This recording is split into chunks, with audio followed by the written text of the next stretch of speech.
क्या आवेदन लेके आप कलेक्ट्रेट कार्यालय आए? भाई साहब हम इसलिए आवेदन लेके आए कि हमारी 10 माह से इन्हें वेतन नहीं दिए और हमने वेतन और निलंबित अवधि का पैसा नहीं दिया।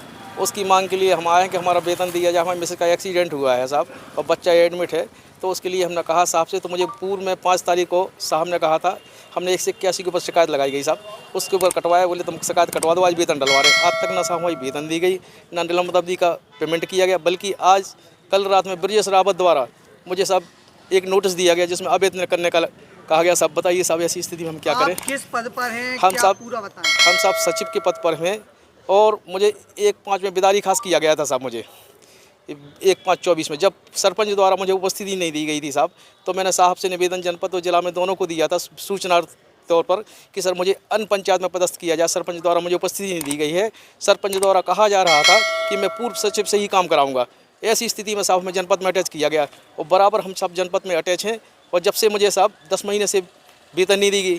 कौन सी जनपद में हैं आप? जनपद जतारा में है साहब हम। तो क्या कौन आपको बार बार प्रताड़ित कर रहा है वहाँ? जनपद सीओ द्वारा और ब्रजेश रावत द्वारा बार बार साहब मुझे धमकाया जा रहा है कि साहब वेतन मांगने के ऊपर तुम वेतन मांग रहे, या तो वेतन छोड़ दो या साहब मुझे निलंबित अवधि का भुगतान छोड़ दो।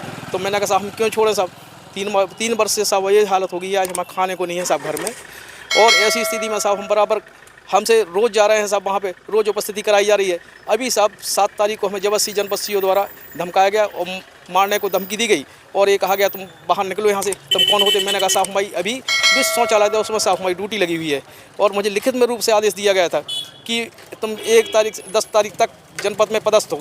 तो साहब हम इसमें जानकारी बना रहे थे, हम जमा करने के लिए गए 5 बजे शाम तक मेरी, तो वहाँ मानने मतलब यही कहा गया है से बाहर निकलो। तो साहब हमने कहा साहब कि क्यों साहब हमारी ड्यूटी है? बोले तेरी कोई ड्यूटी नहीं है, तू बिदारी खास में जा। हमने सर पूर्व में 1 वर्ष पूर्व में सब ये स्थिति हुई थी, सरपंच द्वारा मुझे नहीं दी गई साहब उपस्थिति। जी साहब, जी साहब। तो क्या लगता है आपको? सब ये लगता कि मुझे तो साहब से न्याय मिलना चाहिए साहब मुझे। तो यहाँ पे जन सुनवाई में पहला आवेदन दिया कि इसके नहीं साहब, पहले हम 3 आवेदन दे चुके सर और आज भी दे रहे हैं सर कि मेरी स्थिति में अगर मेरी मिसेज को या बच्चे को किसी तरह क्षति होती है तो इसकी जवाबदारी शासन की होगी साहब। और सर मैं तो ये चाहता हूँ कि मुझे अगर बिदारी खास में ज्वाइनिंग नहीं दी गई तो मुझे जनपद टीकमगढ़ में बुलाया जाए, जिसके लिए मैंने लिखित रूप से सब काफ़ी निवेदन किया है, पर सब मेरी कोई सुनवाई नहीं हो रही है इस समय।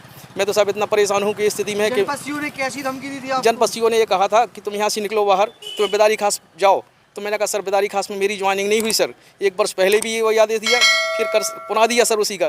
तो मैंने उसमें फिर सरपंच साहब के पास निवेदन किया और सरपंच साहब द्वारा मुझे कहा गया कि मुझे तुमसे काम नहीं कराना। मैंने 1 वर्ष पूर्व तुम्हें यही कहा था तुम पुनः और अन्य पंचायत में जाओ। तो किसी कर्मचारी का भी बता रहे हैं आप, उसने आरोप लगा रहे हैं कि हाँ सर, पैसे से क्या मांग? राजकुमार राय अकाउंटेंट है साहब, उनने मेरे से कहा सरपंच कि आप जाके जनपद सीओ को खुश करो। तो मैंने कहा साहब खुश करने का क्या होता है, मेरे पास जो साहब सेवा होगी तो मैं पंचायत बिदारी खास में सीओ जिला पंचायत द्वारा अनिल कांत जोशी को प्रतिस्थापना की गई थी।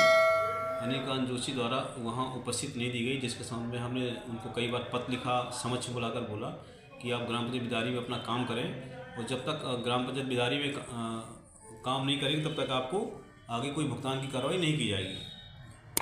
सीओ जिला पंचायत के पत्र के बाद 4 महीने तक उसने ज्वाइन नहीं किया, ना जनपद में आया ना ग्राम पंचायत में गया। जब हमने सीओ जिला पंचायत को लिखित पत्र भेजा कि आप गोस्वामी की अनिल कांत जोशी की पोस्टिंग की गई है लेकिन उपस्थित नहीं हो रहे हैं, तो किसी मंदिर में रहते हैं वहाँ से उसको भेजा गया। आज दिनांक तक उसने बिदारी में ज्वाइन नहीं किया और कहता कि मुझे बिदारी में ज्वाइन नहीं करना है और बिना काम की वेतन चाहिए। हमने इस कारण से उनका जो है 4 से 5 महीने का नो वर्क नो पे के आधार पर कार्रवाई की है। साथ में दूसरा आरोप था कि सेवा काल निलंबन का सेवा काल माना गया, तो उसका जो बिल है ट्रेजरी में 10 दिन पहले लग चुका है और ट्रेजरी के माध्यम से उसके भुगतान की कार्रवाई की जा रही है। कल भी माननीय मुख्यमंत्री जी का जो अभियान है मुख्यमंत्री जन आशीर्वाद कार्यक्रम शुरू हो रहा है, उसमें भी अनिल कांत जोशी का प्रशिक्षण में कल उपस्थित नहीं हुए और सिर्फ घर बैठे वेतन चाह रहे हैं, जो संभव नहीं है। उनको काम करना पड़ेगा तभी उनको वेतन मिलेगा। अगर काम नहीं करेंगे, ग्राम पंचायत नहीं जाएंगे तो उसको किस आधार पर वेतन दिया जाए संभव नहीं है।